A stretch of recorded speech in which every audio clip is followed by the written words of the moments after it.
morning. Hello. A lot of lentils. I tried to maximize this for 40 people, so it should be good.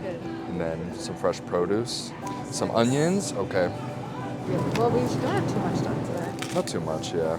So it's 4, 5, 6. It's been a lot of fun to come down from Worcester to Barre here, go to the Wholesome Food Market, do some of the grocery shopping there, interact with the locals there, tell them what we're doing, tell them what we're cooking that day. I want our soup to be, hearty and filled with a lot of good veggies, but also realistic at the same time. How are you doing today? All right, success.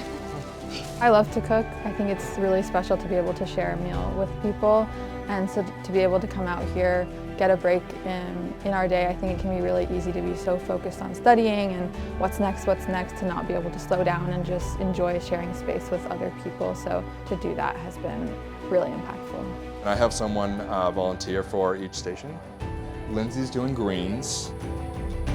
A lot of our population that we work with is, I feel like, 60 plus and over. So it's very important to connect with them outside of when they're, feeling sick in the hospital, when they're not their best. Having a meal that doesn't have to incorporate inexpensive protein into it is great. And also there's a lot of great benefits for preventative and preventing different diseases through the Mediterranean diet. And one of the aspects of the Mediterranean diet is also enjoying a meal with others and having a sense of community. So we're really incorporating all of those aspects of the Mediterranean diet today.